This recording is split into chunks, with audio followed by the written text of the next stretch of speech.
Muy buenas tardes, estimados estudiantes. Voy a correr lista con los que están en la plataforma y vamos a esperar unos minutos más que se puedan conectar los demás estudiantes.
Vamos a esperar hasta las 3:10 para que se puedan conectar otros estudiantes.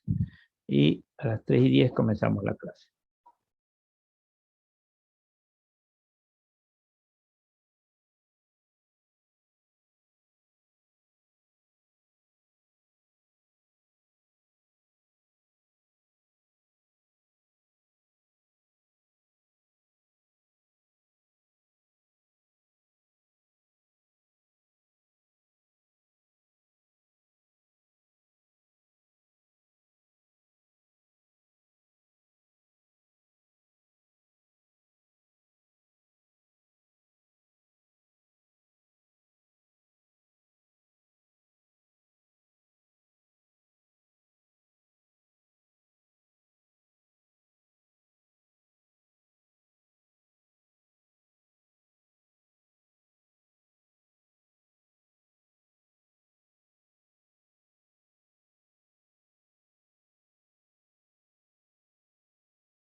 Muy bien, vamos a comenzar la clase.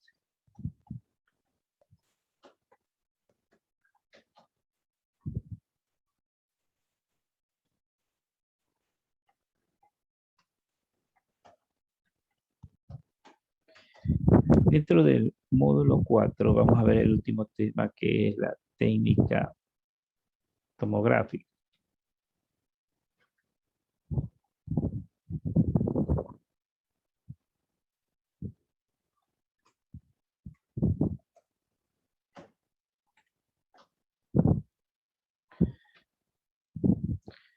Vamos a ver algo de historia, usos de la tomografía, principios, fundamentos técnicos, beneficios, riesgos. Siempre nos preguntamos qué es la tomografía o qué se entiende por tomografía y sus iniciales en letra mayúscula, T, A y C, TAC. Para eso nosotros vamos a ver un video de inicio al respecto.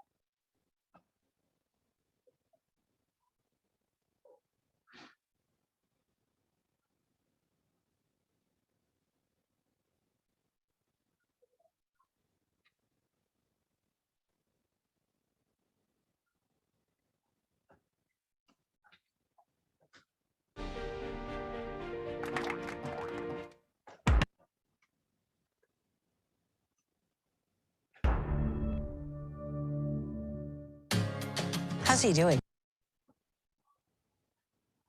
¿Quieres saber lo que es una tomografía, un TAC o también llamado escáner? En este vídeo te lo voy a explicar.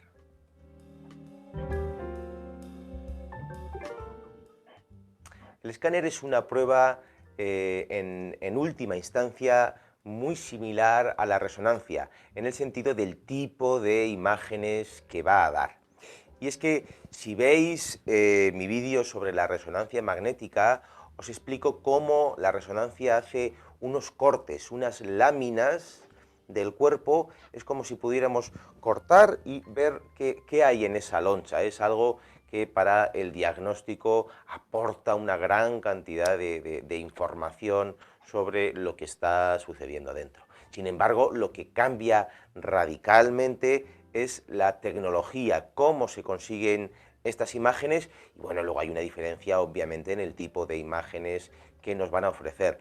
Pero en ambos casos, insisto, son cortes. En el caso de la tomografía, del TAC, inicialmente esos cortes solo podían ser axiales, por eso es el nombre de TAC, son las siglas de tomografía axial computerizada. El plano axial es este corte, ¿no? Es como si solo se pudieran hacer lonchas de este tipo, ¿vale? Ahora ya con los nuevos aparatos de TAC y sobre todo con los nuevos sistemas informáticos que gestionan la información que consigue el TAC, pueden sacar imágenes en otro tipo de secciones, en otro tipo de cortes. Porque al final quien hace todo el proceso de gestión de las imágenes, quien construye estas imágenes, es un ordenador. Bueno, para empezar, quiero mostraros en esa imagen, que vamos a hacer un poco más grande, quiero mostraros cómo es la máquina. Hay luego muchos modelos y muchas variantes, pero para que entendáis un poquito, es una máquina en la que se mete dentro la persona, y en este caso se va a usar radiación, la misma radiación, pero en dosis mucho más pequeñas y mucho más localizadas, que se utiliza en las radiografías. Es el mismo tipo de radiación.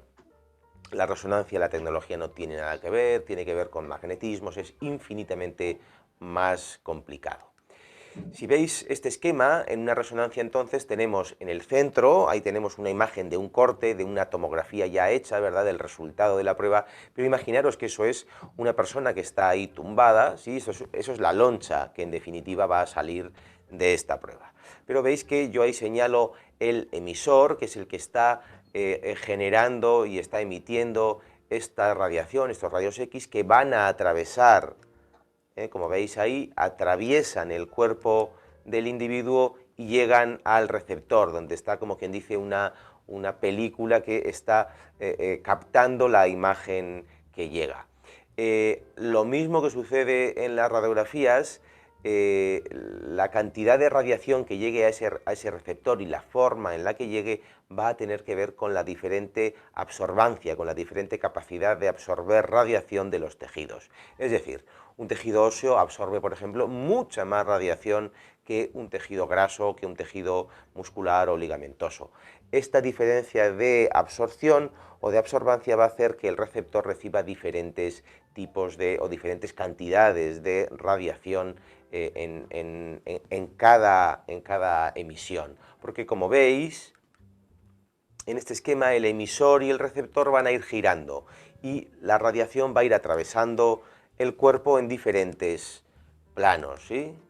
Esto, como quien dice, va a dar toda la vuelta, va a atravesar todo el cuerpo, dando toda la vuelta y el receptor recibiendo información, pequeñas líneas, porque es una emisión en línea, como un corte, ¿sí?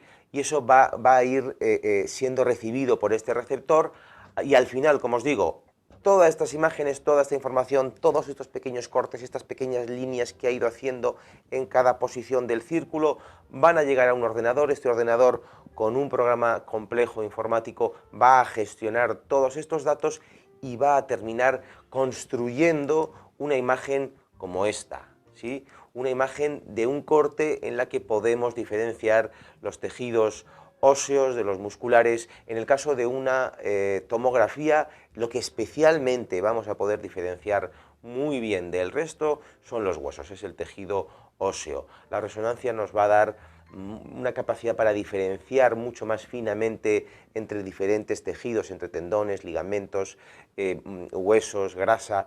La tomografía nos da menos capacidad para diferenciar, en ese sentido son imágenes con menos resolución, menos finas, ¿sí?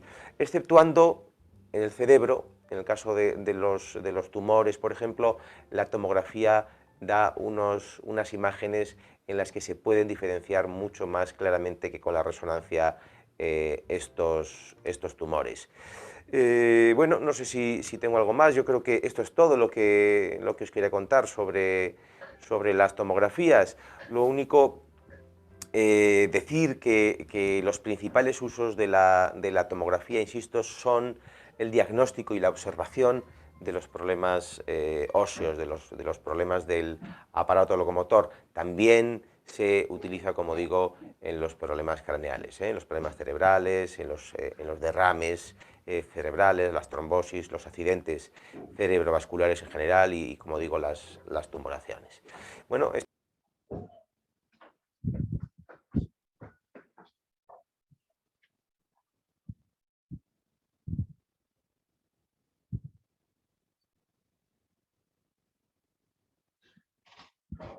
Bien, como nos indicaron en el video, pues la tomografía nos sirve para poder encontrar diagnósticos de diferentes causas que pueden estar ocurriendo en el paciente, ya que muestra una definición un poco más clara de lo que son los rayos X. Los objetivos es describir los conceptos, aspectos y efectos de la técnica tomográfica. En un poco de historia podemos decir que la tomografía ya computarizada, a través de su desarrollo, ha pasado por un total de 4 generaciones, aunque podría decirse que desde el descubrimiento de los rayos X con Konrad Röntgen, la tomografía computarizada ha sido la más valiosa contribución a este campo de la radiología. En los fundamentos de esta técnica trabajaron de forma independiente el ingeniero electrónico y físico sudafricano expatriado de Estados Unidos, Adam McLeod-Cormack, y el ingeniero electrónico británico Guthrie Neville Houser, quien dirigía la sección médica del Laboratorio Central de Investigaciones de la compañía M. Ambos obtuvieron de manera compartida el Premio Nobel de Fisiología o Medicina en 1979. En 1967, Cormack publica su trabajo sobre la tomografía, siendo el punto de partida de los trabajos de Holmes. que diseña su primera unidad. En 1972 comenzaron las experiencias clínicas, ya publicando los primeros resultados clínicos, sorprendiendo a la comunidad médica. Si bien la primera imagen craneal se obtuvo hace un año antes. La tomografía axial computarizada o TAC, con sus iniciales en letras mayúsculas, es una tecnología sanitaria de exploración de rayos X. Produce imágenes detalladas de cortes axiales del cuerpo. En lugar de obtener una imagen como la de radiografía convencional, la tomografía obtiene múltiples imágenes al rotar alrededor del cuerpo. Una computadora, que es la que combina todas estas imágenes en una imagen final, que representa un corte del cuerpo como si fuera una rodaja. Eso es corte axial. Esta máquina crea múltiples imágenes en rodajas o cortes de la parte del cuerpo que se está siendo estudiada, ya sea el cerebro, la cabeza, el tórax, las piernas, los brazos, etcétera. Como principio de funcionamiento tenemos que el aparato de tomografía emite un haz muy fino de rayos X. Este haz incide sobre el objeto que se estudia y parte de la radiación del haz lo atraviesa. La radiación que no ha sido absorbida por el objeto en forma de espectro es recogida por los detectores. Luego el emisor del haz, que tenía una orientación determinada, por ejemplo, estrictamente vertical a 90 grados, cambia su orientación. Un ejemplo, un haz oblicuo a 95 grados. Este espectro también es recogido por los detectores. El ordenador suma las imágenes promediándolas nuevamente. El emisor cambia su orientación según el ejemplo, unos 100 grados de inclinación. Los detectores recogen este nuevo espectro, lo suban a los anteriores y promedian los datos. Esto se repite hasta que el tubo de rayos y los detectores han dado toda la vuelta completa, momento en el que se dispone de una imagen tomográfica definitiva y fiable.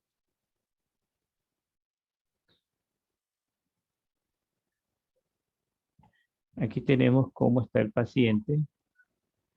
Aquí está el emisor de rayos X.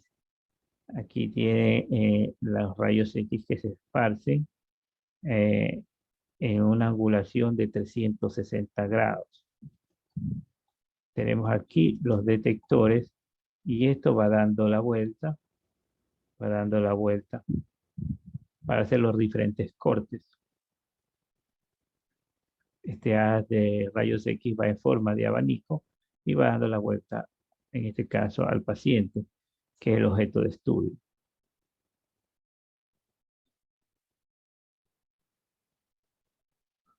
Como principio de funcionamiento, una vez que ha sido reconstruido el primer corte, la mesa donde el objeto reposa o el paciente avanza o retrocede una unidad de medida, que puede ser hasta menos de 1 milímetro. Y el ciclo vuelve a empezar. Así se obtiene un segundo corte, es decir, una segunda imagen tomográfica. Esta corresponde a un plano situado a una unidad de medida del corte anterior. A partir de estas imágenes transversales o axiales, un computador reconstruye una imagen bidimensional. Esto permite ver secciones en este caso, de la pierna o el objeto de estudio. Desde cualquier ángulo, los equipos modernos permiten incluso hacer reconstrucciones. Estas reconstrucciones pueden ser tridimensionales y son muy útiles en determinadas circunstancias, pero no se emplean en todos los estudios, como podría parecer. Esto es así debido a que el manejo de imágenes tridimensionales no refleja o no deja de tener sus inconvenientes. Un ejemplo de imagen tridimensional es la imagen real, Como casi todos los cuerpos son opacos, la interposición de casi cualquier cuerpo entre el observador y el objeto que se desea examinar hace que la visión de éste se vea obstaculizada.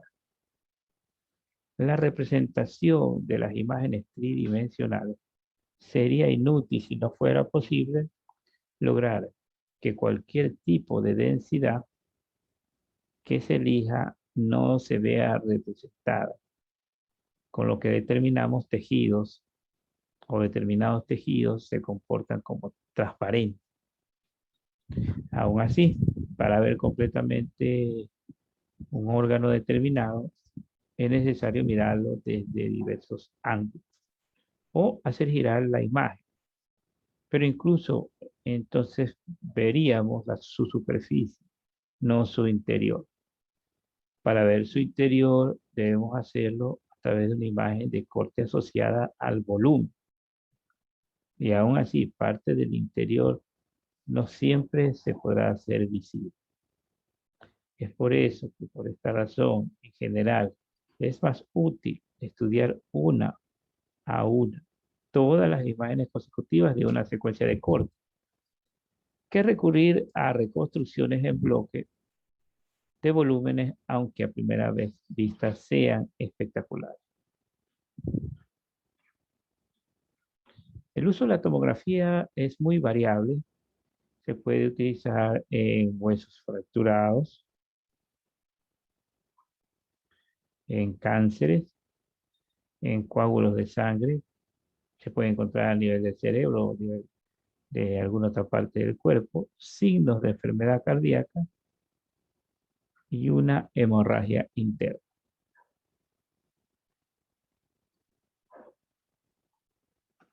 El TAC es una exploración o prueba radiológica muy útil para el estudio o estadiaje de gestión de los cánceres, en especial en la zona craneana, como también el cáncer de mama, cáncer de pulmón y cáncer de próstata.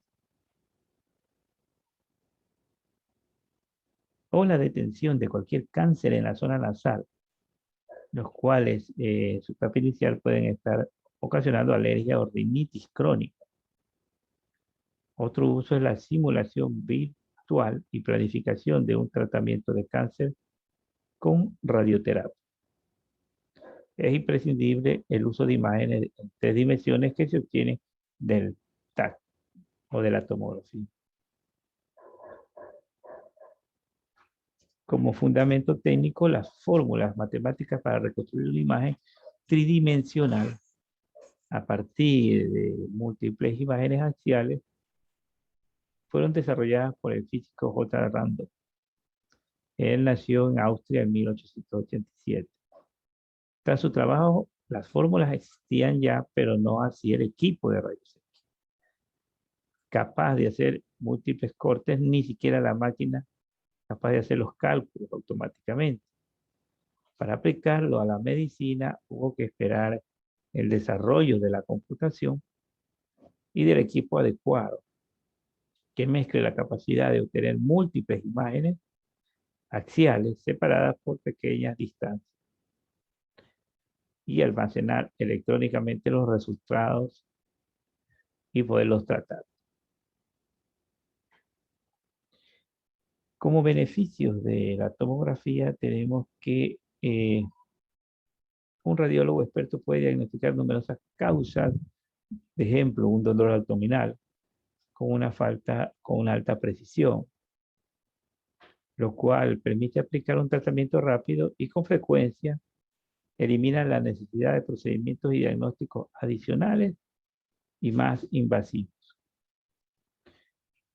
Cuando el dolor se produce a causa de una infección e inflamación, la velocidad, facilidad y precisión de un examen de TAC puede reducir el riesgo de complicaciones graves causadas por la perforación del apéndice o la rotura del divertículo.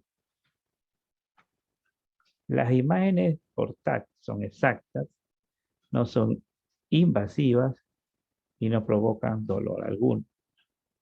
Una ventaja importante del ATAC es su capacidad de obtener imágenes de huesos, tejidos blandos y vasos sanguíneos, todos al mismo tiempo. A diferencia de los rayos X convencionales, las exploraciones con TAC brindan imágenes detalladas de numerosos tipos de tejido, así como también de los pulmones, huesos, vasos sanguíneos. Los exámenes por TAC son rápidos y sencillos. En casos de emergencia pueden revelar lesiones y hemorragias externas, lo suficientemente rápido como para ayudar a salvar vidas.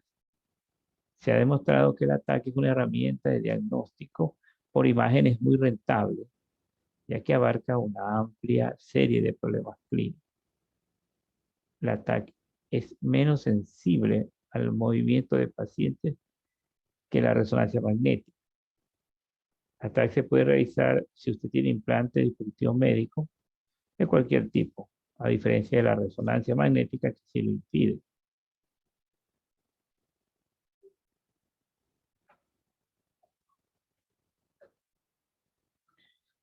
El diagnóstico por imágenes portátiles proporciona imágenes en tiempo real, haciendo de esto una buena herramienta para guiar procedimientos mínimamente invasivos, tales como biopsias por aspiración y aspiraciones por aguja de numerosas áreas del cuerpo, particularmente pulmones, abdomen, la pelvis y los huesos.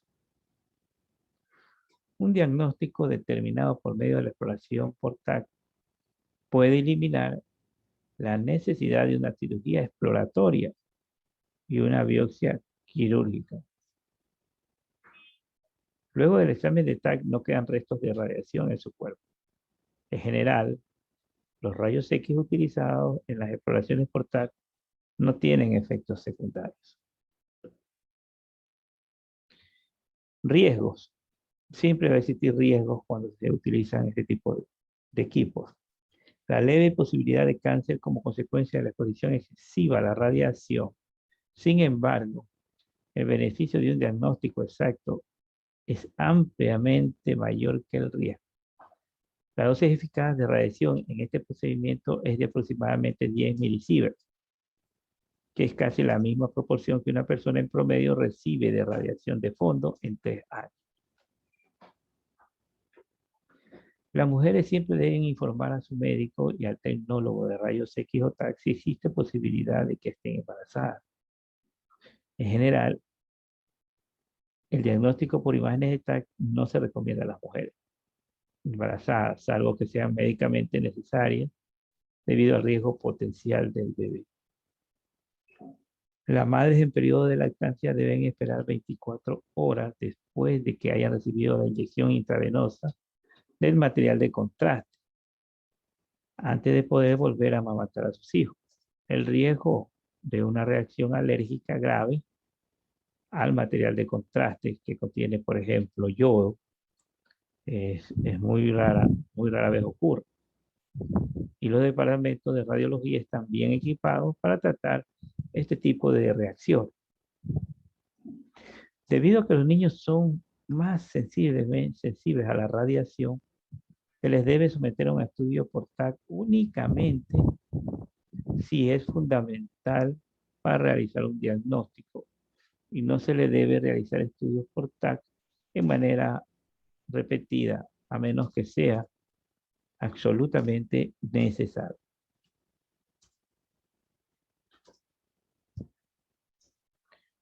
Bien, aquí hay diferentes tipos de tomografía a prueba atómica, microscopía con focal de escaneo láser. Tenemos tomografía neutrónica por emisión de positrones, etcétera. Hay un montón de tipos de tomografía. Bien, vamos a ver algo de principios físicos de la tomografía computarizada.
Bueno, la tomografía axial computarizada, como todos sabemos, es una técnica de diagnóstico por imagen en la cual pues, se utilizan radiaciones ionizantes. Esta técnica pues, nos permite visualizar el sistema óseo de nuestro cuerpo y además nos permite visualizar los órganos del mismo siempre y cuando pues, perdón, administremos un medio de contraste, por ejemplo, vía intravenosa, que sería el yodado, el medio de contraste yodado hidrosoluble. Y también si administramos medio de contraste vía oral, siendo el sulfato de bario.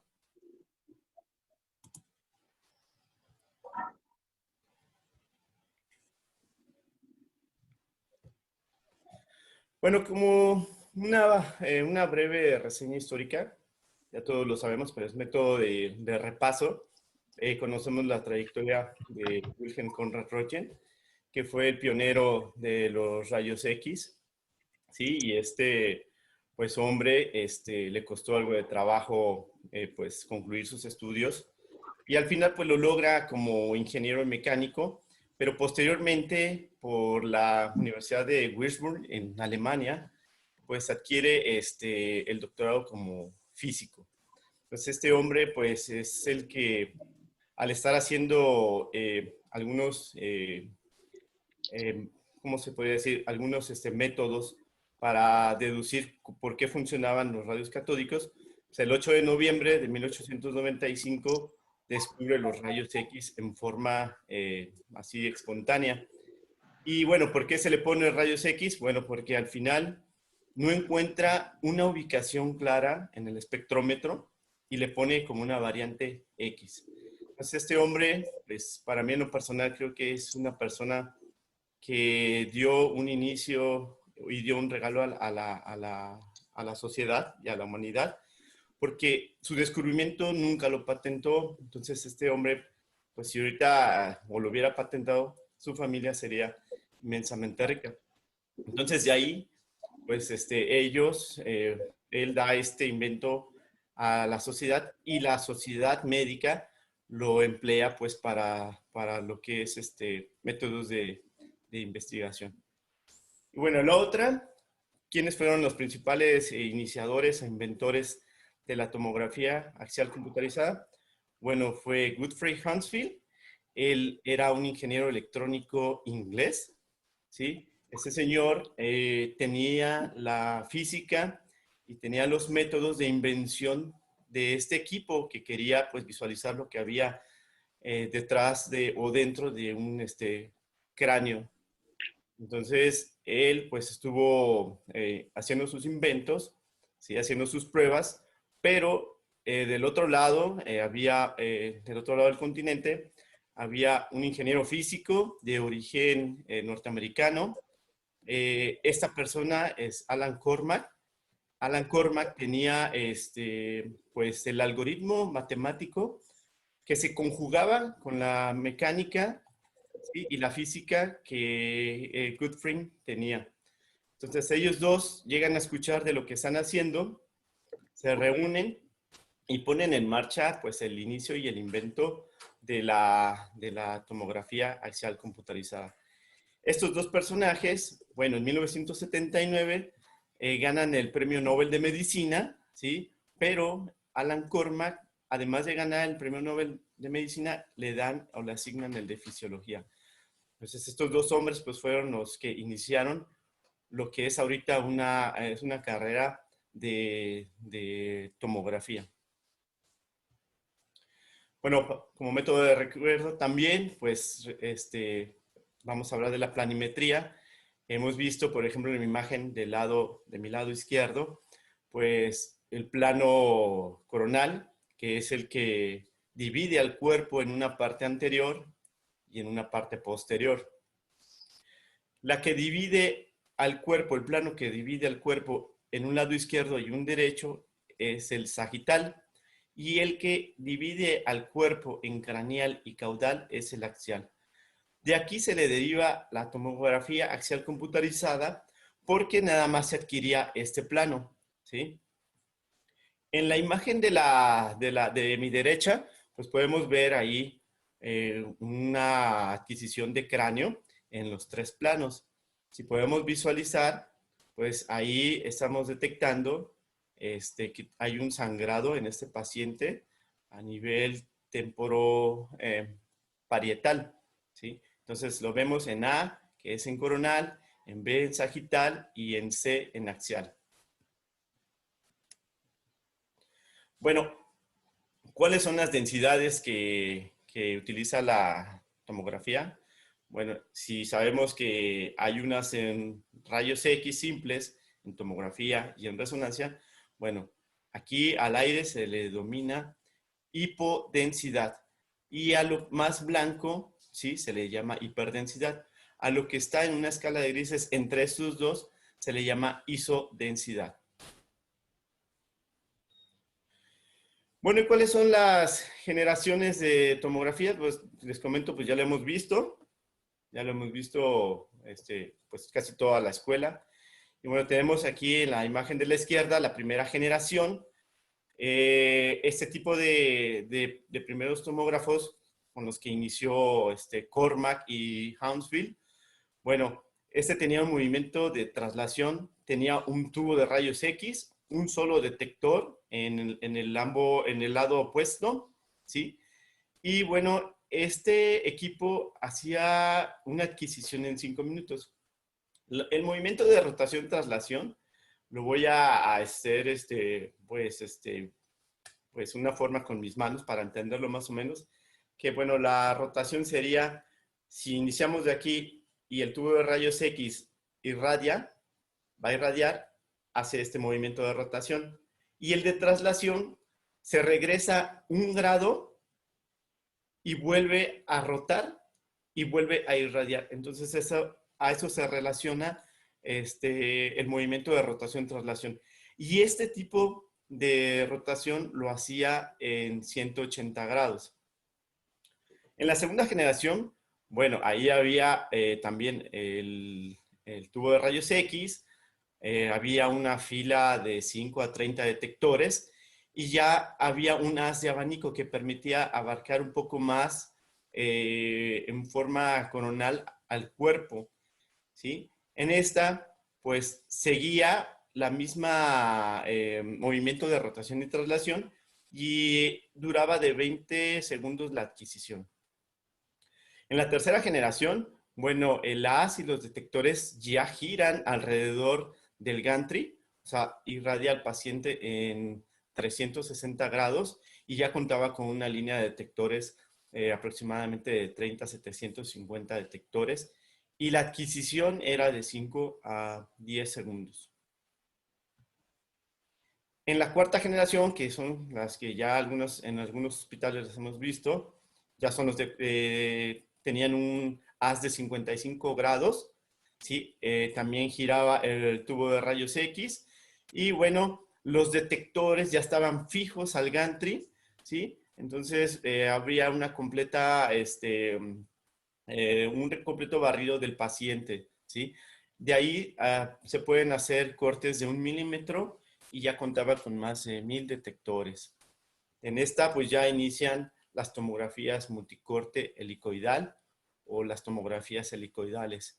La quinta generación, bueno, ya los tiempos de exploración son menores y tienen un mucho mayor número de filas detectores, pero en ambos, ¿cómo se puede decir? Lados del gantry de la tomografía. O sea, una línea anterior y una línea posterior.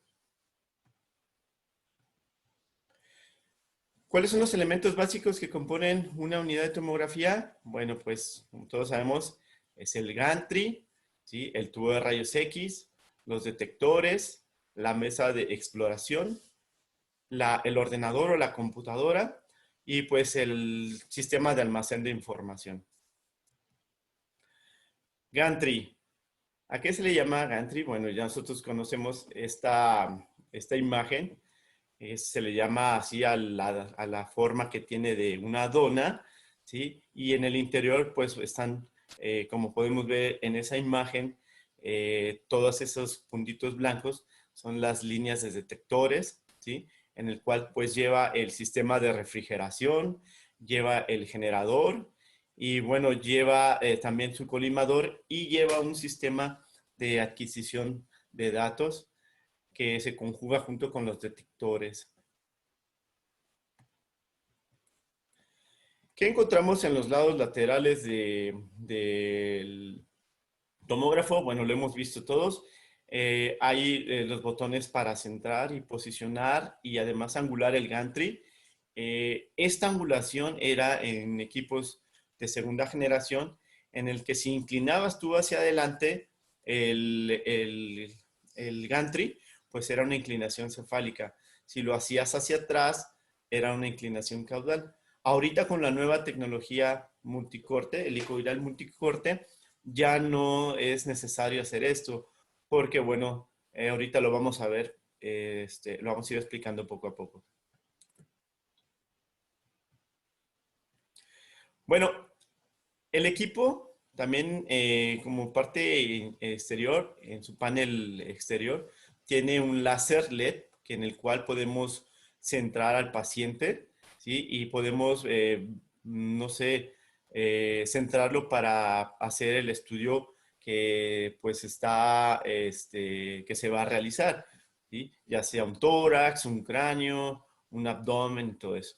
Además, pues la mesa se eleva, ¿sí? Para poder ayudar al paciente a incorporarse a la mesa. Y bueno, en la sala de tomografía debe de haber un inyector, ya sea de una cabeza o de doble cabeza, en el cual pues se administra la solución acuosa y el medio de contraste. También debemos de entender que debe de haber un carro de paro o un carro azul para, no sé, para que el médico pueda ayudar al paciente en caso de que llegara a tener un broncoespasmo. Debe haber tomas de oxígeno y debe uno estar preparado para cualquier eventualidad que ponga en riesgo al paciente o a alguno de nosotros. Este es un video, ojalá y me puedan decir si lo reconocen, si no, vamos a verlo. Y si tienen una duda me dicen al la vida es más corta, pero en un hospital privado pues pudiera durar un poco más, pues porque ya ese es un costo que nosotros tenemos que ir pagando. Y no sé, creo que este tipo de tomografía puede ser muy corta su duración. ¿Sí vieron el video ahorita de lo que pasó? Bueno, esta es una calibración del tubo de rayos X, estaba girando, ¿sí? Esto pues no lo hacemos nosotros, definitivamente eso lo hace los ingenieros de la compañía con la que tenemos un convenio para el mantenimiento. Pero si ven esta pieza que está al centro del isocentro del gantry, es un phantom. Ese phantom simula o tiene las propiedades de un cuerpo y el cual con se calibra al equipo de rayos X de la tomografía. Entonces, nada más es como método para saber si un día nos llega a nosotros y lo vemos, saber más o menos qué está haciendo. Bueno, dentro del gantry está el generador, que es el equipo eléctrico que alimenta el tubo de rayos X. No funciona con una energía de 220 kilowatts. Funciona con, bueno, esa es la base, pero este generador ayuda a que la energía sea superada, ¿sí? Hay generadores tipo grúa que estos no cuentan con cable y ayudan a la oscilación del gantry, ¿sí? O sea, no, si hubiera cables, se enredaría. Entonces, hay una fricción con ciertos elementos que hacen que se proporcione la energía eléctrica al gantry. Los detectores, bueno, los detectores recogen la energía de los fotones de rayos X que han atravesado el cuerpo del paciente y lo transforma en energía, ¿sí? Esta llegará al ordenador y será convertida en imagen. En esta imagen podemos ver que el tubo de rayos X irradia, ¿sí? Tiene una colimación, aquí la podemos ver, la colimación, y todo lo que son los rayos X en un corte axial, ¿sí? Envía la información a los detectores la reciben y los mismos detectores otorgan o dan un número a cada píxel y voxel, ¿sí? Y le da un número y aparte le da o le asigna una escala en unidades Hounsfield. O sea, lo recibe el ordenador, lo hace con el algoritmo y lo procesa en una imagen que es la que vemos en la pantalla. Tipos de detectores. Bueno, existen 3 tipos de detectores, que uno vendría siendo el de cristal de centelleo, el de gas o de cámara de ionización, sólidos o semiconductores, pero los más usados son los de gas de xenón. Tipos de detectores. El detector de centelleo, que está compuesto de yoduro de calcio o de wolframato de calcio. Cuando un fotón incide en el cristal, su energía es absorbida por los electrones de las órbitas de los átomos de cristal y pasan a una capa más extensa y más energética. Los detectores de gas son dispositivos o receptores de rayos X colocados en forma de celda o cámara de ionización que transforman la radiación en forma de emisión.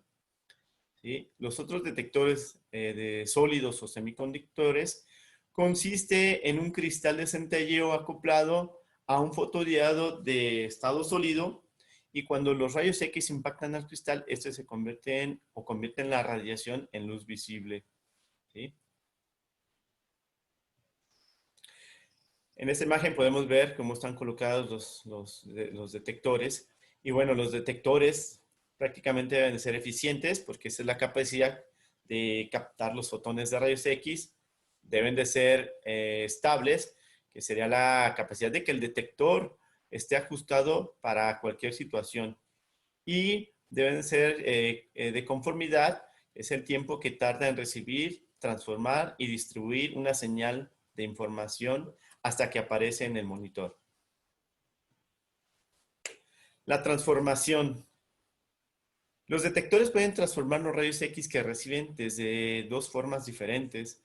Una es transformación de luz, que convierte primero los rayos X en energía luminosa y luego en energía eléctrica. La transformación en electricidad, que transforma los rayos X directamente en corriente eléctrica. El sistema de adquisición de datos, pues ese ya es la conversión de imagen al algoritmo. Dice, con cada barrido, el sistema de adquisición de datos transforma las señales procedentes de los detectores en digitales y lo transmite al ordenador. O sea, aquí recibe las densidades y las asigna al algoritmo y de ahí al ordenador. La colimación, pues esta es importante. En esta imagen podemos ver cómo el colimador va anterior al tubo de rayos X y esto nos permite que podemos irradiar nada más la zona de interés y hacer los cortes y hacer los barridos de acuerdo a la colimación que se le da. Nosotros no movemos eso, prácticamente el equipo ya lo hace solo con activar un protocolo. Se ajusta y lo hace. La mesa, este dispositivo automático está conectado al ordenador y al gantry y la mesa debe ser lo más radiotransparente posible. Por lo general, de bajo número atómico y material de fibra de carbono.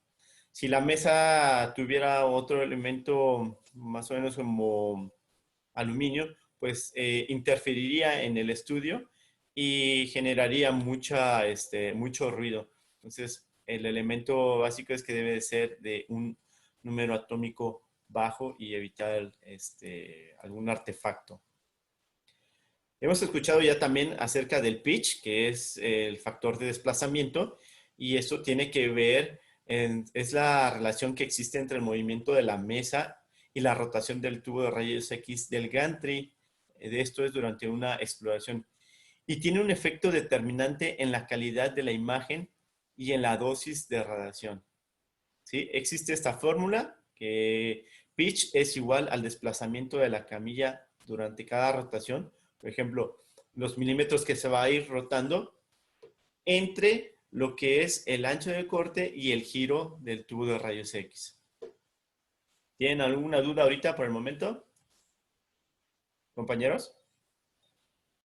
El volumen que se está estudiando, o sea, el tejido, y disminuye la radiación. Esto lo podemos ver en la imagen A y B, ¿sí? Que esto forma una hélice continua, ¿sí? Hay mejor resolución espacial y, menos, y se irradia menos al paciente.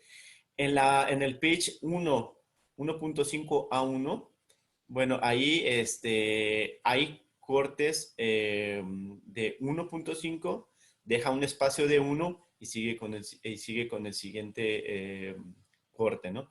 Y así sucesivamente. Y esto nos ayuda, pues, dependiendo el método que nos está pidiendo el médico radiólogo, pues nos va a ayudar a diferenciar mejor las estructuras anatómicas del cuerpo que estamos estudiando.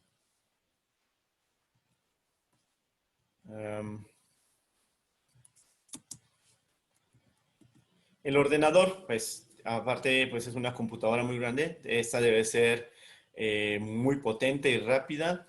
Y bueno, como cualquier unidad de procesamiento necesita un software y hardware para que funcione correctamente. Todo esto va incluido cuando nosotros o una empresa en la que trabajamos, pues te lo dan. Existen diferentes software y hardware que, que, por ejemplo, como General Electric, Siemens, tienen diferentes software para poder hacer nuestro trabajo, ¿no? Vamos a entrar ahora a lo que es la física de la imagen. Y bueno, ya hemos escuchado el término del píxel, que esa es la unidad básica de una imagen bidimensional, ¿sí? Por ejemplo, si tenemos un cuadro como el que está aquí en el D, ¿sí? Si lo sumamos todo, esta sería la matriz de imagen, ¿sí?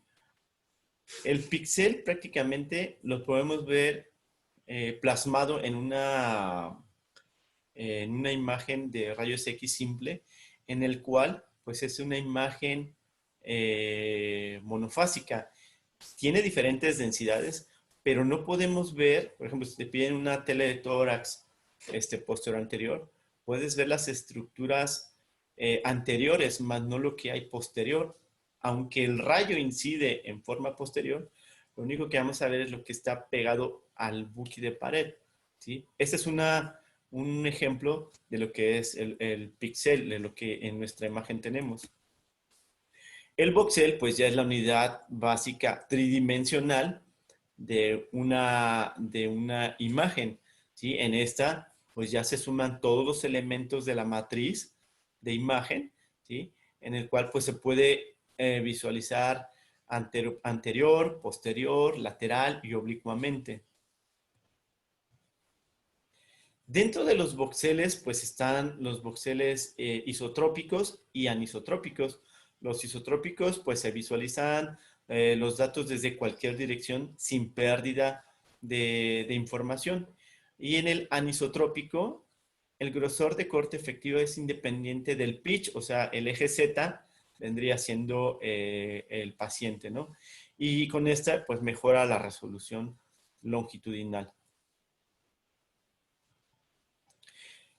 Aquí podemos ver en este corte, en esta chuleta, así le dicen, que en el píxel podemos ver los cortes que hay o la medición que tiene, ¿sí? De lado a lado, que son 5 milímetros, pero no conocemos lo que hay lateral ni posterior a este píxel. En el voxel sí te lo permite, ¿sí? ¿Por qué? Porque el tubo de rayos X con esta nueva tecnología gira alrededor del paciente y nos permite tener una visión de 360 grados. Entonces, luego con las columnas de detectores, pues nos permite tener mejor campo de visión y tener una mejor resolución espacial.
Bien, ahora vamos a entrar al módulo 5 con el tema gestión y administración hospitalaria.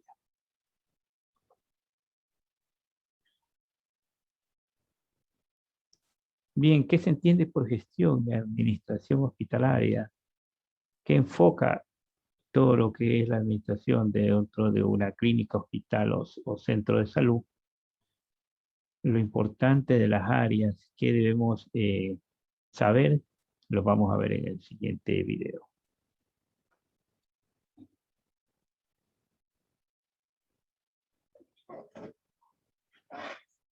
Hay una comida asiática que puedes comer antes de irte a la cama con una chica. Eso puede aumentar tu erección como un toro furioso y mantener a tu amigo. Cuando la gente piensa en un hospital, lo primero que le viene a la mente son médicos, enfermeras. Pero para que esto funcione, hay muchas personas haciendo un trabajo que pocos conocen. Hola, soy Jenny y trabajo en admisión. Pues somos el primer punto de encuentro de entrada a la clínica a los pacientes y les orientamos y les decimos dónde tienen que ir, qué hacer e intentamos que estén a gusto y les ayudamos con todo el papeleo, los ingresos, consultas.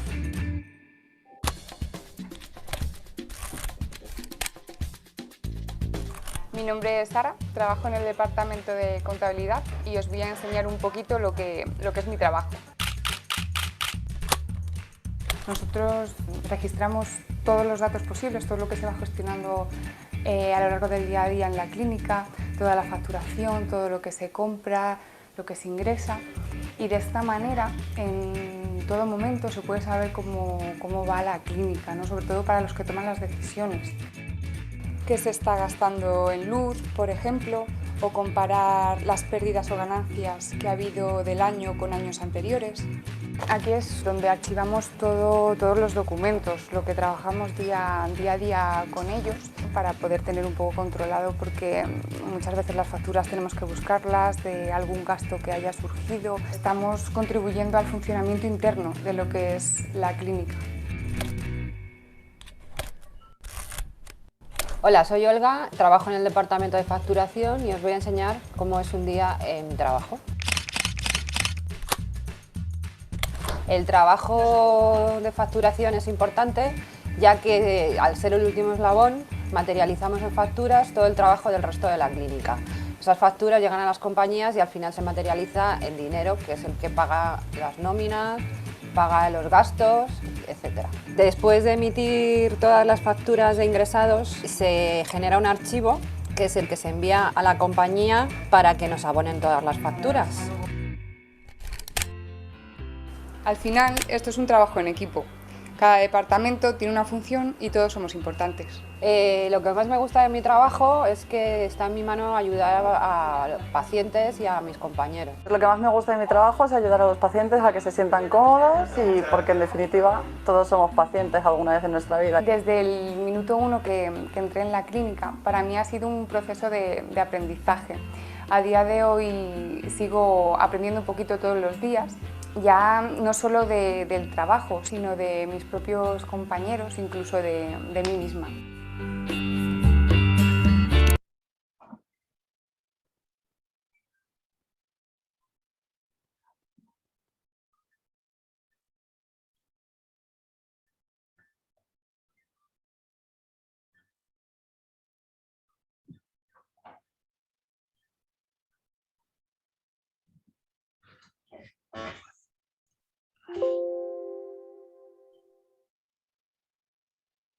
Bien, como vieron, es muy importante saber qué papel desempeña cada área de la parte de lo que es la gestión de administración hospitalaria.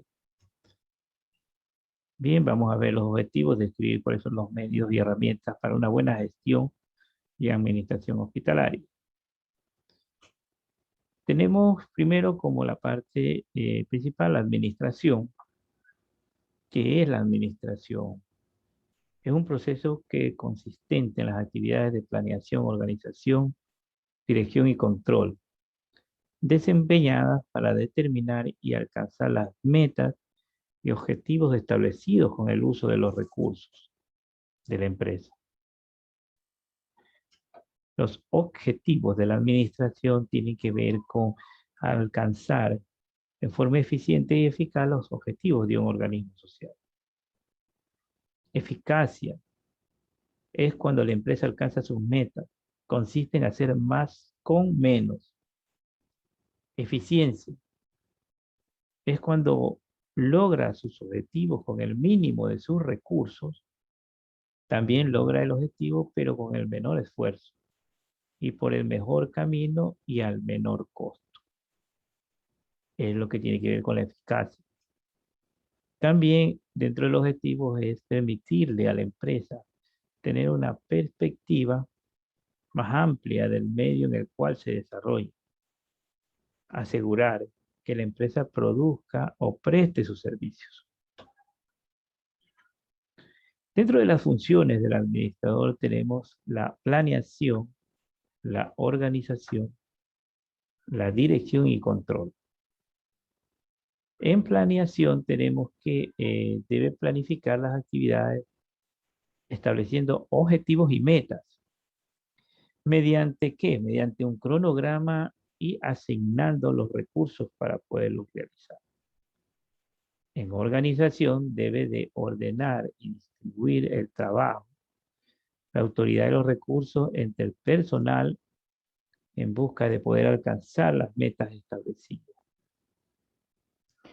En dirección, realización y ejecución de las actividades planeadas, ejerciendo la autoridad de la administración mediante la toma de decisiones.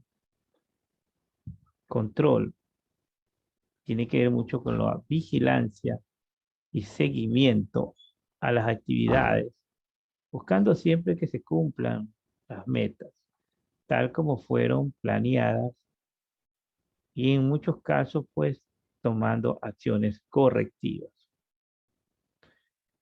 En conclusión, el administrador debe planear, organizar, dirigir y controlar la organización mediante diversas estrategias y mucha toma de decisiones. ¿Cuáles son las habilidades del administrador?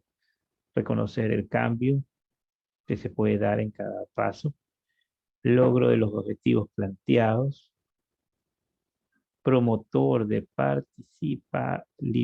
participatividad en cuanto a su personal, toma de decisiones y ejecutividad,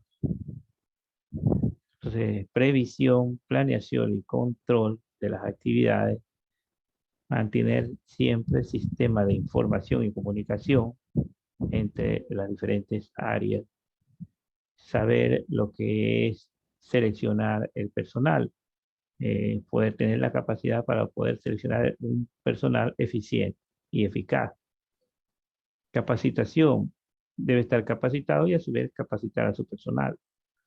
Uso efectivo de la autoridad, poder realizar toma de decisiones y poder aplicar la autoridad que merece.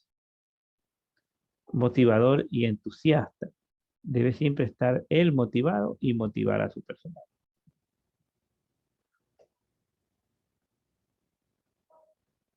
Para tener una idea un poco más estructurada de la administración y gestión hospitalaria, vamos a ver unos mapas mentales detallados de cómo se debe realizar una buena gestión.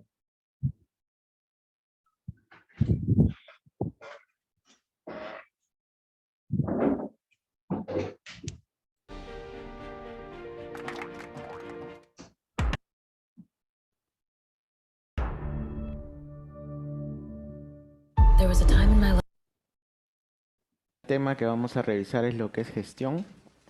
El segundo tema que vamos a ver es el que corresponde a salud pública. Y vamos a finalizar con lo que es bioética y medicina legal, ¿sí? Entonces, vamos a arrancar con gestión. En su libro, pues, colóquense en el mapa que se titula Proceso Administrativo, ¿sí? Bien, entonces vamos a empezar por aquí, ¿sí?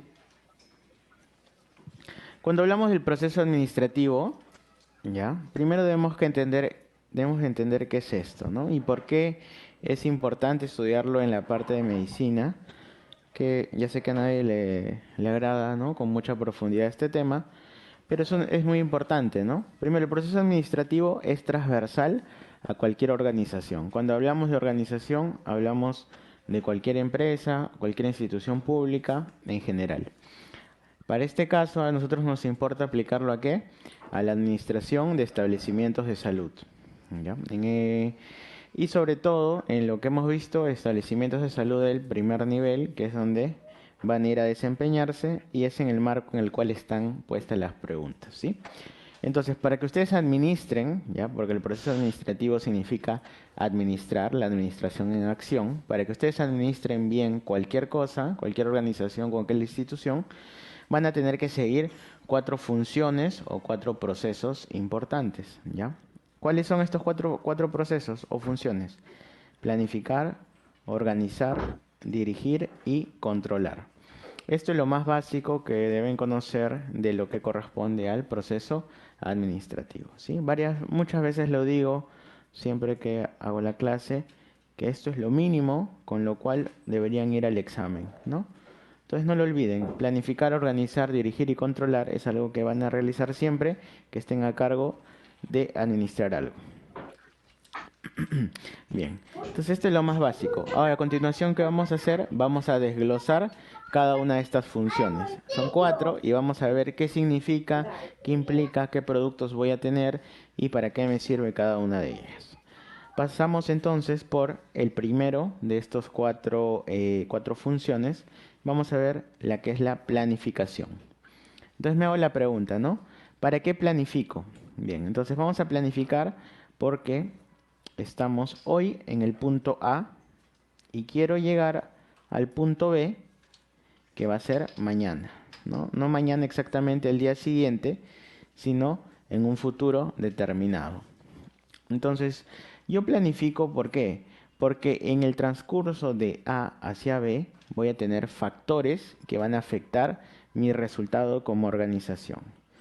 Ustedes tienen que imaginarse que ya son los directores, ¿no?, de su centro de salud. ¿Y qué cosas les van a afectar? Factores internos, sus trabajadores no les van a hacer caso, ¿no?, porque son nombrados y ya no quieren trabajar.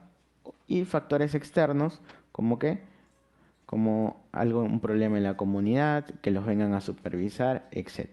Eso les va a afectar ¿qué? A su resultado al final del año que les toque dirigir su establecimiento de salud en el SERUMS. ¿Listo? Entonces, para que a ustedes no les afecte estos factores internos y externos, o por lo menos no los agarre de sorpresa, van a tener que hacer planificación. ¿Listo? En planificación hay 3 conceptos importantes que deben recordar sí o sí. Primer concepto, el plan estratégico. Ya es el primer concepto que no deben olvidar.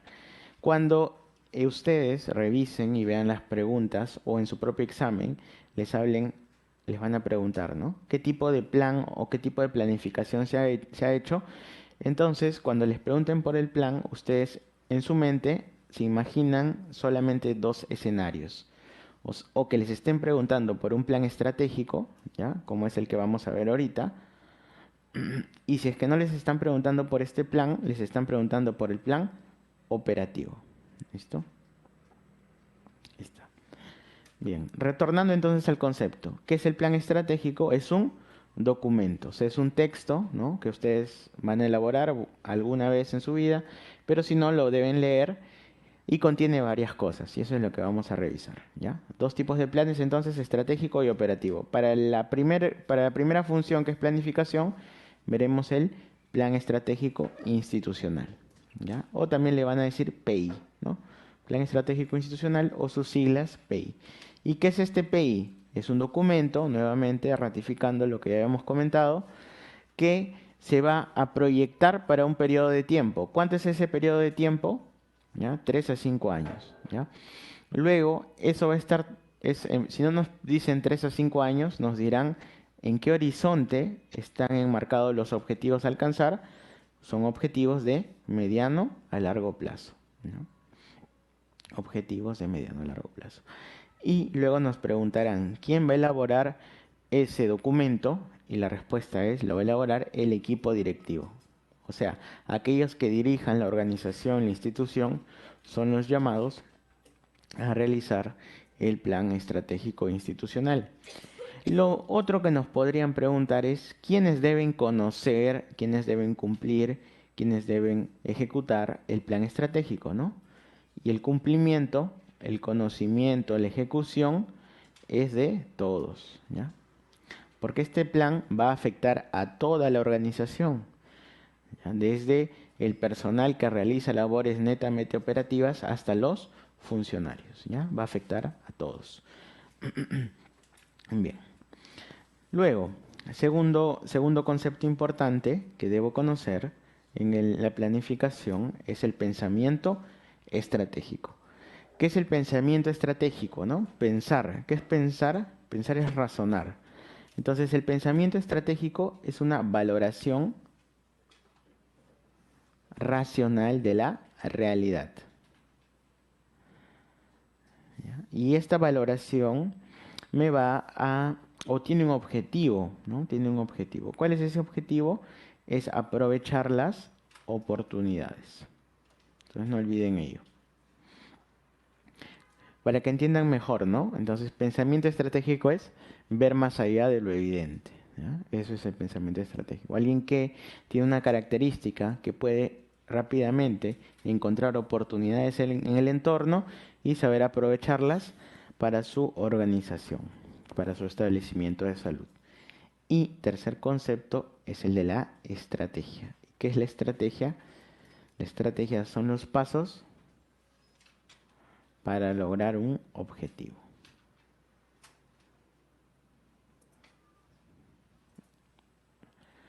Listo. Entonces, hasta aquí, como ven, todo lo amarillo se ha preguntado, ¿no? Alguna vez, solo está resaltado ahí de amarillo. Luego, ¿cómo yo voy a elaborar este documento llamado plan estratégico, ¿no? Esos tiene unos pasos a seguir que yo debo cumplir. Esos pasos, para yo poder redactarlo, se llaman momentos, ¿ya? Momentos, acá están. Y deben ustedes conocer los 6 momentos de manera obligatoria. ¿Con qué fin? Para su examen, ¿no? Obviamente, ¿no? Porque ya varias veces ha sido preguntado. Y para que alguna vez lo puedan aplicar. Primer momento, ¿ya? ¿Qué es lo primero que tienen que hacer cuando hacen su plan? Momento, primero, ¿cómo se denomina? Momento enunciativo. ¿Ya? ¿Cuál es ese momento enunciativo? Es el momento en el cual yo me voy a formular esto que ven aquí. La misión, la visión y los valores de mi organización. ¿Ya? Eso voy a formularme en el primer momento, ¿no? Y ustedes habrán visto cuando ingresan a un establecimiento de salud que en la puerta generalmente está pegado, ¿no? Misión, visión y los valores. ¿Por qué está ahí? Porque al igual que todo el plan estratégico, idealmente debe ser conocido por todos los miembros de la organización. Y ustedes, como internos, deben entonces conocer cuál es la misión y visión de su hospital donde están laborando actualmente, ¿sí? Bien, pero lo importante es diferenciar, ¿no? ¿Cómo diferencio la misión y la visión? Tengo que diferenciarlo, ya han venido enunciados y me piden identificar si es misión o visión.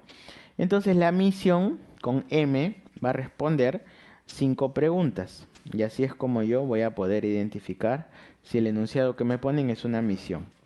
¿Qué preguntas me debe responder una misión? Primera pregunta, ¿quién soy? ¿No? Segunda pregunta, ¿qué hago? Tercera pregunta, características, o con qué características realizo el número 2. O sea, con qué características estoy realizando lo que supuestamente realiza mi organización. Cuarto, ¿dónde? ¿Dónde estoy haciendo esas actividades? Y finalmente, quinto, ¿para quién? ¿Ya? Entonces, ustedes van mañana y leen, ¿no? ¿Qué dice en la puerta? Somos un establecimiento de salud que brindamos atención, ¿ya? ¿Y qué dicen? Con calidad, ¿no? Con calidad. Listo. A los diferentes grupos etarios, niños, adultos, jóvenes, ancianos, en la comunidad, o donde, a nivel nacional, ¿sí? Más o menos todas las misiones se redactan de la misma forma, ¿no? Tienen un enunciado parecido. Eso es una misión. ¿Quién soy? ¿Qué hago? ¿Con qué características? ¿Dónde? ¿Y para quién? Luego, la visión, ¿no? Y la visión, no olviden, ¿ya? Entonces, la visión es la imagen que la organización se proyecta a futuro. ¿Cuánto es ese futuro? 3 a 5 años, ¿no? Igual que el plan estratégico. Entonces, yo me formulé mi plan estratégico y dentro puse la visión, por lo tanto es el mismo tiempo, 3 a 5 años. ¿Qué me dirán? Que la visión es la imagen que la institución aspira a alcanzar. Listo, visión. Y los valores que son propios de la organización, también debo enumerarlos. Listo, primer momento entonces terminado. ¿Cómo me va a venir la pregunta? La pregunta me va a decir, ¿no? ¿En qué momento me formulo la misión de la organización? Ya saben, ¿no? Momento enunciativo. Pasamos al segundo momento, ¿no? El momento del análisis, ¿no? Del análisis, segundo momento. Y este momento es importante, porque ¿qué voy a analizar? Voy a analizar el entorno y voy a analizar el entorno. ¿Qué es el entorno? El entorno es lo que está dentro de mi establecimiento, ¿ya? Y que obviamente el entorno es lo que está fuera. Bien. Hay diferentes estrategias para analizar el entorno. La más básica y la que se va a correlacionar con lo que vamos a ver después en lo que son indicadores es que el entorno de mi organización yo no la analice de la siguiente forma: mediante estructura, procesos y resultados. Entonces, estructura, lo que tengo en mi organización. ¿Qué tengo? Tengo salas quirúrgicas, tengo cirujanos, ¿no? Tengo médicos, enfermeras. Procesos es qué cosa hago con todos esos insumos, recursos que tengo. Y resultados, qué es lo que obtengo, ¿no? Cuántos pacientes operados, personas curadas, etc. Estructura, proceso y resultado. Y luego tengo que analizar el entorno. Y el entorno es lo que está fuera de mi establecimiento de salud y lo voy a dividir en dos. Uno será el entorno epidemiológico, que corresponde ¿con qué? Con la comunidad. ¿Se acuerdan que en la misión decía para quién? A nivel nacional, ¿no? En tal distrito, en tal comunidad, etcétera. Entonces, este para quién se ha convertido ahora en mi comunidad, que yo debo de analizar en mi entorno epidemiológico. ¿Listo? Y yo para analizar el entorno epidemiológico tengo una herramienta importante que se conoce como el ASIS, ¿no? ASIS. Entonces, muchas veces hemos escuchado esta herramienta, el análisis situacional de salud, que es imprescindible realizarlo por lo menos una vez al año, ¿ya? Entonces deben hacer su ASIS. Creo que muchos establecimientos no tienen, ¿no? Ya. Ahora, este ASIS no me lo pueden preguntar como herramienta que me sirve para analizar el entorno, pero también sería otra forma de preguntarlo como aquella herramienta que me permite conocer el perfil de salud de enfermedad de la población, de la comunidad a la cual yo le brindo o le presto el servicio sanitario. Ahí está, el ASIS.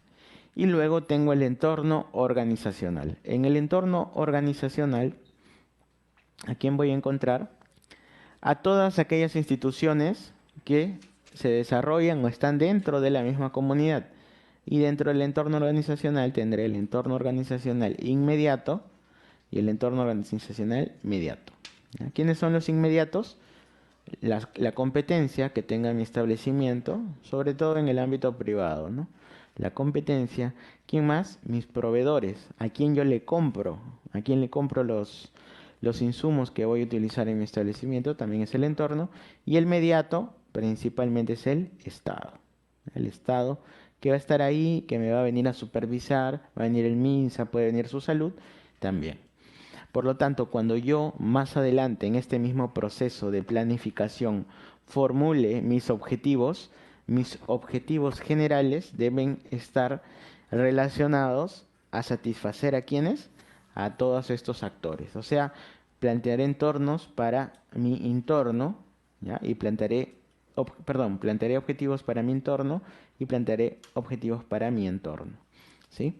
Entonces plantearé objetivos con la comunidad que quiero lograr con mis proveedores, que quiero lograr con el Estado, que quiero lograr con mis recursos y que quiero lograr con mi propio establecimiento de salud. ¿Ya? Todo eso debe estar dentro de mis objetivos. ¿Por qué? Porque no debemos escapar un concepto importante, que lo anotaremos aquí, que en los sistemas de salud actualmente son sistemas abiertos. ¿Ya? Son sistemas abiertos. ¿Por qué abiertos? Por lo mismo que ya acabamos de comentar, por las relaciones. Entonces, ¿qué relaciones tendremos? Relaciones internas, ¿con quiénes? Con los recursos dentro de la organización, y relaciones externas con todo lo que está fuera de la organización. No olviden eso. Sistema abierto. Bien. Terminamos el segundo momento del análisis. ¿Con qué? Después de haber identificado todo esto, yo voy a seleccionar todo lo positivo y todo lo negativo. Ya voy a separarlo y eso me va a permitir identificar qué factores son fortalezas, cuáles serán oportunidades, cuáles serán debilidades y cuáles serán las amenazas. Bien. Acá solamente identifico. ¿Por qué? Porque en el tercer momento, en el momento de síntesis, ¿qué es lo que voy a hacer?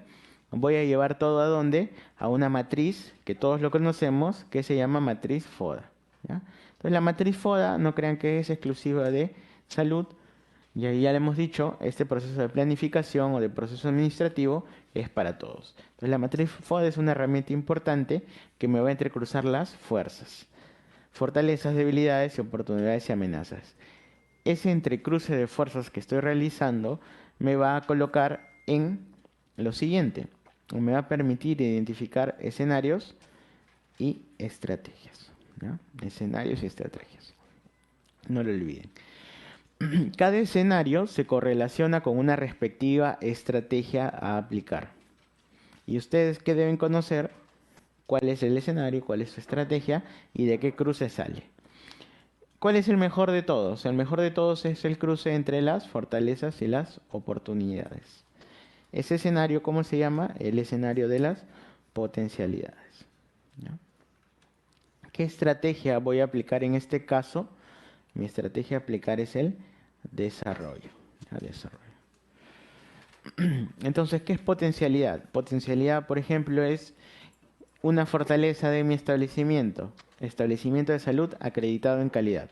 Listo. ¿Y la oportunidad cuál es? Que no exista otro establecimiento que sea mi competencia en la comunidad. Por lo tanto, toda la población va a tener que atenderse en mi establecimiento. ¿Y yo qué haré?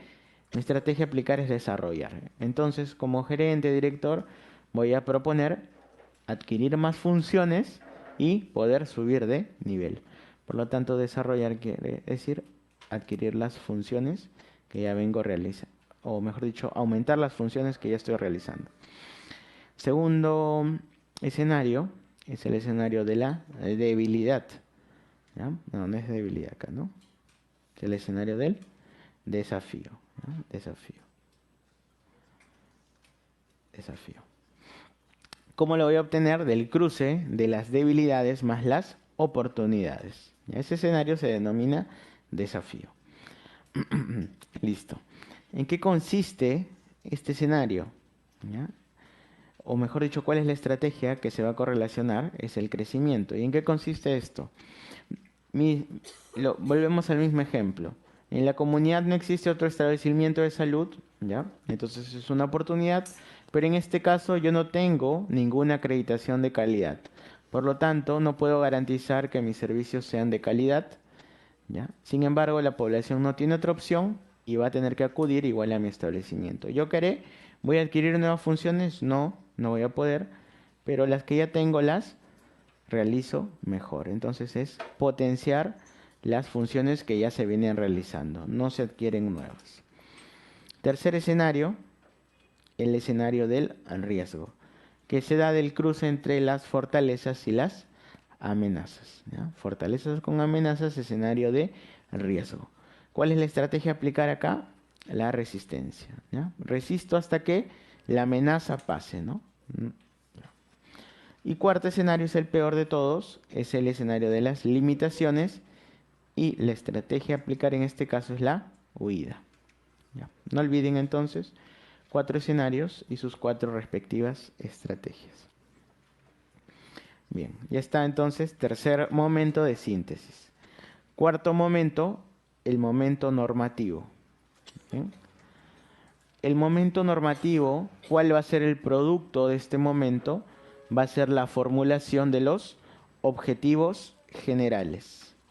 Y recuerden, nuevamente les digo que los objetivos debemos formularlo en función de quién, de los grupos de interés, de las relaciones que tenga el establecimiento.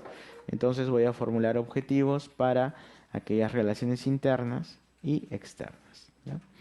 Este momento normativo también puede tomar otro nombre, y ya lo han preguntado de esa forma. El momento normativo se le conoce como el momento de el deber ser, ¿ya? El deber ser. ¿Qué características deben tener mis objetivos generales? Deben ser SMART.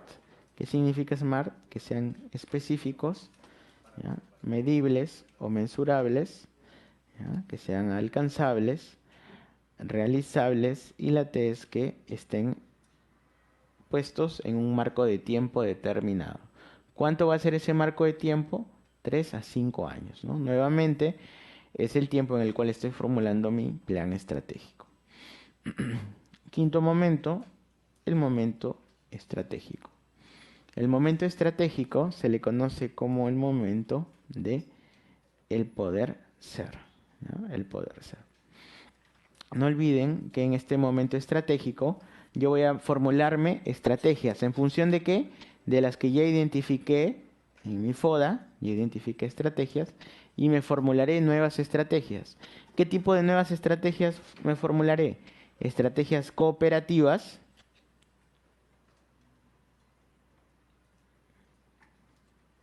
¿ya? Y estrategias competitivas. ¿Cuándo serán cooperativas? Cuando entre las dos organizaciones no hay intereses diferentes, ¿no? No se van a pelear. Entonces A y B se van a prestar servicios entre sí, estrategias cooperativas. Eso, como lo vemos en salud, los famosos intercambios prestacionales que se dan entre MINSA y salud sobre todo, ¿no? Son estrategias cooperativas. Y en las estrategias cooperativas son aquellas que se dan cuando una organización quiere estar encima de la otra. Sobre todo esto se ve en el sector privado. ¿Ya? Estrategias competitivas. Bien, y llegamos al sexto momento, que es el momento táctico operativo. ¿Ya? El táctico operativo también se le conoce como el momento de el hacer. ¿Ya? Ven, vamos avanzando, ¿no? Del deber ser, pasamos al poder ser, pasamos a el hacer. Listo. ¿Cuál es la importancia de este momento táctico operativo? Es que me voy a formular los objetivos específicos, ¿ya? Y para conocer, para conocimiento, un objetivo general, por ejemplo, ¿no? Objetivo general 1 puede tener varios objetivos específicos para su cumplimiento, ¿no? Objetivo específico 1, objetivo específico 2, objetivo específico 3. Listo. En este momento táctico operativo también se va a llevar a cabo un proceso que se conoce como la toma de decisiones.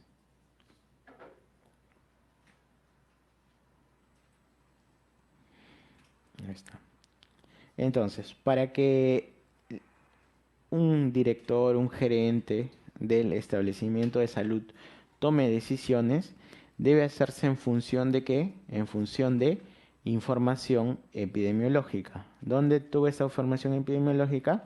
Acá, ¿no? En mi ASIS. Listo, entonces, ¿el ASIS me va a servir para tomar decisiones? Sí. Pero recuerden que esta herramienta se va a formular una vez por año. Entonces no tengo yo información epidemiológica al instante para tomar decisiones.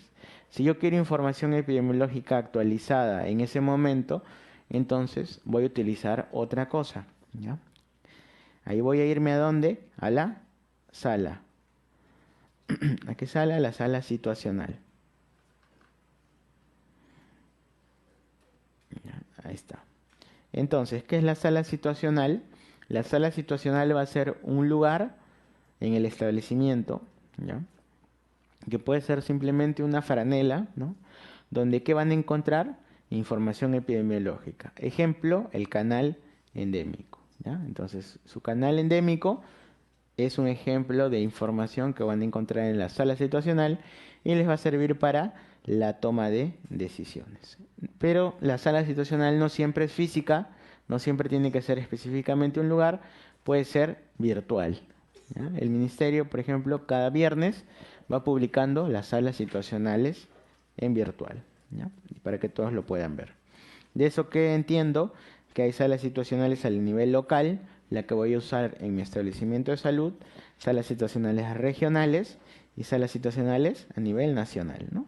Entonces, si yo quiero saber si hay dengue en el Perú en esta semana que ha pasado, veo la semana epidemiológica, la anterior, y veo mi sala situacional nacional. Y voy a ver en qué regiones hay dengue o no hay dengue, ¿ya? Bien, entonces hasta aquí hemos terminado esta primera parte o la primera mitad del primer mapa que corresponde a los 6 momentos de la planificación. Continuamos, ¿no?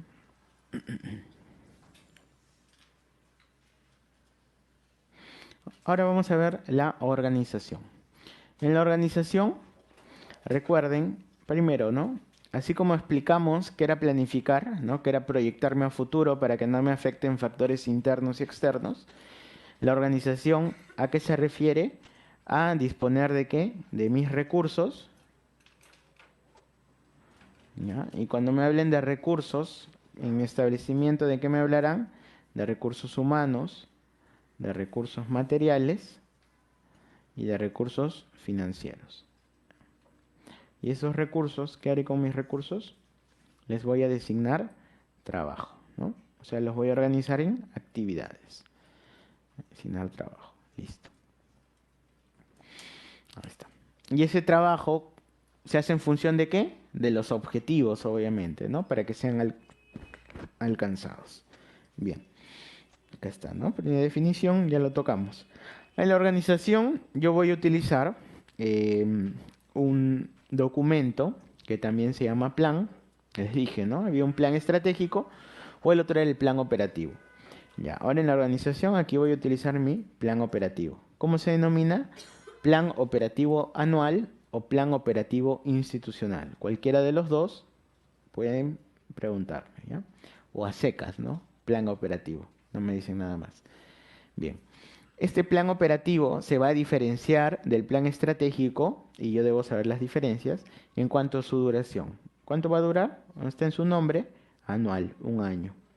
Por lo tanto, el periodo de tiempo al cual se formula es para el horizonte de tiempo es corto plazo, ¿ya? Va a ser a corto plazo. ¿Me voy a formular objetivos en este plan operativo? Sí. Pero los objetivos son igual, ¿no? A 1 año nada más, ¿ya? Todo está en el marco de 1 año. ¿Puede tener misión, visión, todo? Sí, pero esa misión, visión no es que voy a formular una nueva, sino que sale del plan estratégico. Por lo tanto, miren, cuando ustedes, para que entiendan esto, si tienen su plan estratégico acá escrito, tienen un plan estratégico hecho para 3 años. Pero para que cumplan ese plan estratégico, ¿cuántos planes operativos van a elaborar? 3, ¿no? 3. ¿Cambiará la misión y visión? No, ¿no? Y los objetivos generales son los que van a determinar qué se va a hacer en cada año, ¿no? Para el primer año, para el segundo año, para el tercer año. Por lo tanto, al final de cada año, ¿qué van a presentar? Su informe de evaluación de este plan, su informe de evaluación del plan y su informe de evaluación del plan operativo. Y al final de los 3 años, su informe de evaluación del plan estratégico. Esto es importante ¿para qué? Para entender la parte del control, que lo veremos en breve, ¿ya? Listo, hasta ahí entonces nos quedamos con plan operativo. Para yo hacer este plan operativo, voy a tener que hacer una tabla en un Excel. Y esa tabla toma un nombre, se llama matriz de programación. Entonces siempre que ustedes lean matriz, ya imagínense que están haciendo un cuadro en Excel, ¿no? Una tablita en Excel. Listo. Ese cuadro en Excel es importante, ya que nos lo han preguntado varias veces. ¿Y qué deben de saber ustedes? Los encabezados de esa tabla. Bien, entonces se los voy a presentar. ¿Se acuerdan, no? Ya hasta aquí. Planificación y aquí viene la organización. ¿Ya? Acá donde nos quedamos, ¿dónde terminó esto? En los objetivos específicos, ¿se acuerdan? Ya, aquí nos quedamos, ¿no? Estamos poniendo un ejemplo, ¿no? Ya, ahora empieza y vamos a hacer nuestra matriz de programación, vamos a hacer nuestra tabla y a nosotros nos interesan los encabezados. Ya, primer encabezado, las actividades. Entonces, para yo cumplir el objetivo específico 1, me voy a formular actividades, que podría ser igual, una actividad, 2 actividades, 3 actividades. Listo. Luego me formularé las tareas. ¿Ah? Tareas es lo mínimo en lo que pueden descomponer una actividad. Una actividad igual puede ser una tarea o puede tener varias tareas. ¿Ya? Y luego me voy a formular mis metas. ¿Ya? ¿Qué es metas? Metas va a ser el número de veces que ustedes van a realizar una tarea. Ejemplo, ¿no? Número de veces. Para que quede claro esto, vacunación, ¿no? Imagínense que su tarea es vacunar niños de menores de 5 años. Su meta es 1000 niños vacunados. O sea, 1000 veces van a tener que hacer esa tarea que era vacunación. ¿Ya? No es otra cosa, la meta no es otra cosa que el número de veces que se realiza una tarea. Algunos confunden meta con objetivo, ¿no? Están viendo que la meta es una parte nada más de cumplir el objetivo. Listo, seguimos haciendo la tabla. ¿Ya? Para yo realizar estas actividades, tareas, ¿qué necesito? Recursos. ¿Ya? Recursos. Entonces, si seguimos en vacunación, ¿cuáles son mis recursos? Vacunas, mis recursos que son enfermeras que vacunen. ¿Ya? ¿Qué más necesito o qué más voy a colocar? Mis costos. Todo esto tiene un costo. En salud hay que costear. ¿Por qué? Porque alguien tiene que pagar esas actividades que se van a realizar. Me lo pagará el SIS, me lo pagará el paciente, me lo pagará el ministerio directamente, la comunidad, alguien tiene que pagar. ¿Qué más le voy a colocar? Mis indicadores. Entonces, ¿qué será el indicador? El indicador generalmente es una relación matemática, o sea, A sobre B. Y esta relación matemática, ¿qué me expresa? Me expresa si estoy cerca o lejos de alcanzar mi meta. Imagínense que seguimos en vacunación. ¿Qué indicador pondrían ustedes? Arriba, ¿qué van a poner? Vacunas realizadas, ¿no? O vacunas aplicadas. Y abajo, ¿qué pondrán? Vacunas programadas, ¿no? Y le sacan el porcentaje. Entonces, si tenían que vacunar 100 y vacunaron 50, su indicador va a salir al 50%, ¿no? Ahí está. Listo. Continuamos y con esto ya terminamos este cuadrito que se llama matriz de programación. ¿Qué más le coloco? El cronograma, o sea, en qué tiempo voy a realizar estas tareas. No voy a hacer los 3 años, ¿no? Serán algunos meses, semanas. ¿Y de qué fecha? ¿Qué fecha? Y finalmente, el responsable. ¿Para qué? Para que si eso no se cumple, yo puedo designar responsabilidad respecto a esas tareas no realizadas. ¿Sí? Y tomar medidas, ¿no? Listo. Entonces ya está.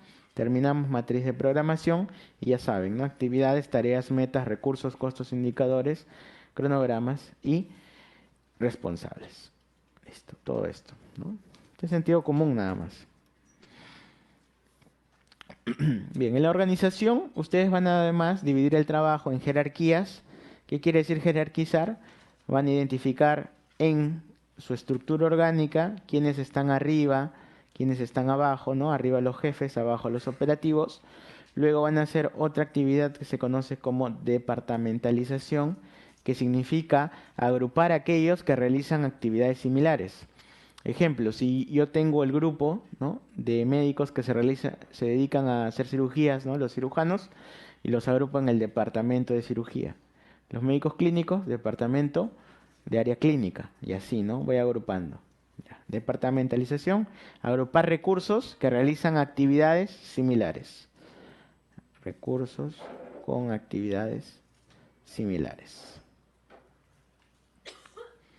Y finalmente aquí voy a describir las actividades. Esta descripción de actividades va a ir ¿dónde? En documentos que vamos a comentar en breve. Esa es la etapa de división del trabajo. La otra etapa es la de coordinación. ¿La coordinación en qué consiste? Básicamente en comunicación.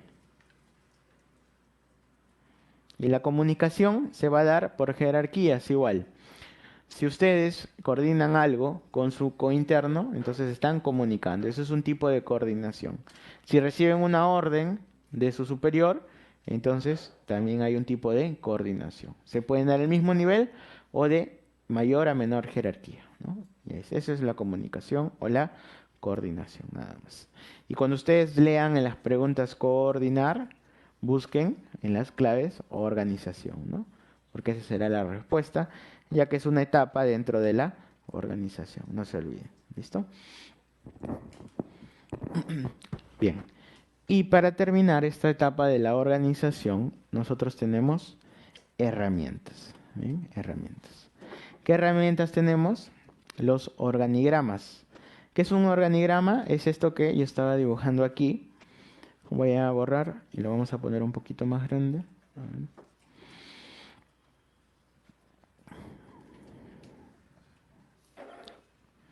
Es un organigrama, es así, ¿no? Arriba está el director. Por un lado, que tiene los órganos de asesoría, que están los órganos de apoyo. Y abajo, ¿quiénes están? Los órganos de línea, ¿no? O sea, la gente que trabaja, o sea, los médicos, ¿no? Que están abajo. Médicos, enfermeras, todo. Bien, en un establecimiento de salud, yo voy a tener arriba la dirección, por un lado órganos de asesoría, por otro lado órganos de apoyo, y en la parte inferior los llamados órganos de línea. Entonces, ¿quiénes serán los denominados órganos de línea? Serán aquellos que realizan el core de la organización. ¿Qué es este core? Es la razón de ser del establecimiento. Ejemplo, si soy un establecimiento de salud, entonces ¿cuál es el core? ¿Cuál es la razón de ser del establecimiento? Es atender pacientes, atender personas. Por lo tanto, estos serán aquellos órganos que se dedican a la atención de personas. Bien. ¿Quiénes son los de apoyo? Los de apoyo son los que no atienden, ¿no? Ya, entonces, ¿quién no atiende? Seguridad, ¿no? Limpieza. Por ahí también vamos a tener la parte logística, etc. ¿Ya? Cuando en un y los de asesoría, ¿no? Los de asesoría son los que ayudan, ¿ya? Por ejemplo, asesoría legal, tenemos el área de epidemiología, ¿no? Ahí están todos los de asesoría. Bien, cuando yo en un establecimiento decido que alguna de estas partes de mi organigrama o de mi organización no las realice personal propio de la organización, sino terceros, entonces entro en lo que se denomina como tercerización, ¿ya? O outsourcing, ¿no? Y esto en medicina ha tomado unos colores importantes, ¿ya? Si tercerizo mis órganos de apoyo, voy a denominar esta tercerización como tercerización en bata gris. Bata gris. ¿Ya? Seguridad, limpieza, ¿no? En los hospitales, esto siempre se ha tercerizado, ¿no? ¿Qué gana el establecimiento con esto? Ya no tiene planilla, no paga beneficios laborales, no tiene sindicatos, no le hacen huelga, ¿no? Ahí está. Listo. Ahora, ¿qué pasa si yo tercerizo estos órganos de línea finales, ¿no? Que atienden pacientes, especialmente los médicos? ¿Qué diré? Tercerización de bata blanca. Tercerizo médicos, bata blanca. Y hay una tercerización adicional que no está acá, que es la de bata verde. Anótenla, bata verde, que se refiere a qué? A que el área de laboratorio, patología clínica, la realiza un tercero. ¿Ya? Ahí está. Bata verde. Listo. Los tres tipos de tercerización que podemos encontrar en la organización de mi empresa, de mi establecimiento de salud. Listo. Ya está. Luego otra herramienta utilizada son los flujogramas o fluxogramas. ¿Qué es un flujograma? Un flujograma es una herramienta que me permite visualizar, ¿ya?, todos los pasos dentro de un proceso, ¿no? Ahí está. Un flujograma, ¿ya? Seguramente por ahí lo habrán visto. ¿Con qué se grafica? Con símbolos, ¿no? ¿Qué símbolos utilizamos? Círculos, flechas, rombos, líneas, ¿ya? Y lo último, dentro de la organización, es conocer los documentos de gestión que me van a ayudar a realizar este proceso. Hay 4 documentos importantes que no debemos olvidar y que debemos conocer cuál es la diferencia entre ellos. Bien, vamos a arrancar por acá. El primero, el ROF. ¿Qué es el ROF? El Reglamento de Organización y Funciones, ¿sí? Este reglamento de organización y funciones, como su nombre lo indica, tiene las funciones. ¿Funciones de quién? Funciones de las personas, no. Funciones de cada unidad. Cada unidad orgánica. O bueno, en el establecimiento le vamos a llamarlas UPSS, ¿no? Ahí está. Entonces, si yo quiero saber cuál es la función de el laboratorio, función de patología clínica, ¿dónde busco? En el ROF. Función del área de emergencias, busco en el ROF. La función de la oficina de calidad, la leo en el ROF, ¿ya? ¿Hay personas aquí? No hay personas, solamente hay funciones. ¿Dónde voy a encontrar a las personas? En el manual de organización y funciones. Aquí sí voy a encontrar funciones de cada puesto de trabajo. Es decir, de las personas, de cada puesto. De las personas. Si yo quiero saber, ¿no? El médico que elabora en tópico de emergencia, ¿cuáles son sus funciones? Ahí está en el MOF, ¿no? El médico que trabaja en la oficina de calidad, ¿cuáles son sus funciones? Ahí está en el MOF.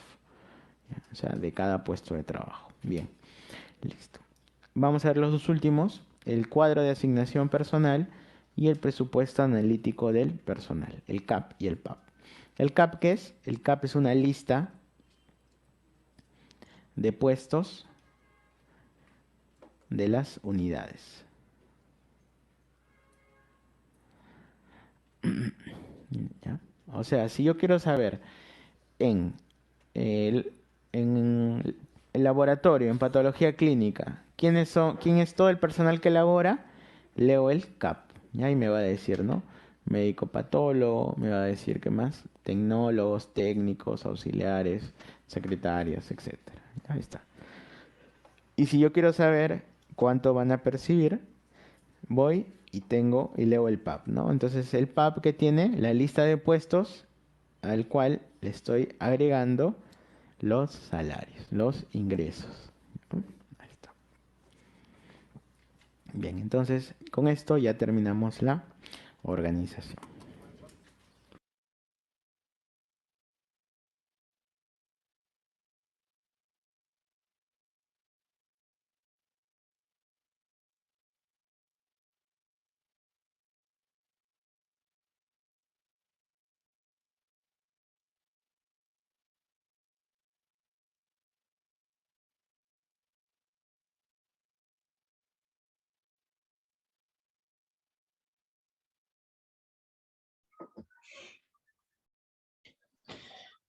Bien, voy a habilitarles el examen para que puedan ingresar. Me dan unos minutos para poderles habilitar el examen.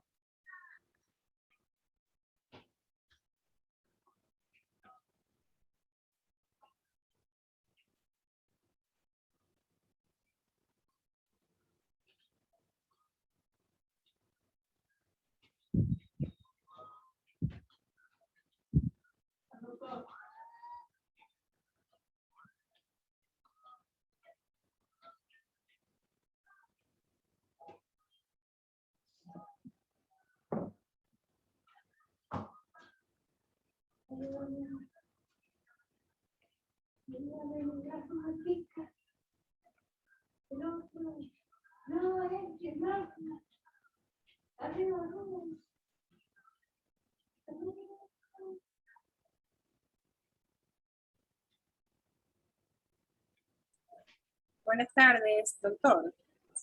Sí, ahorita estoy ocupadito. Voy a actualizar el examen, por favor, un ratito. Ingresamos ya.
Bien, pueden ingresar a la evaluación. El examen 9, módulo 4.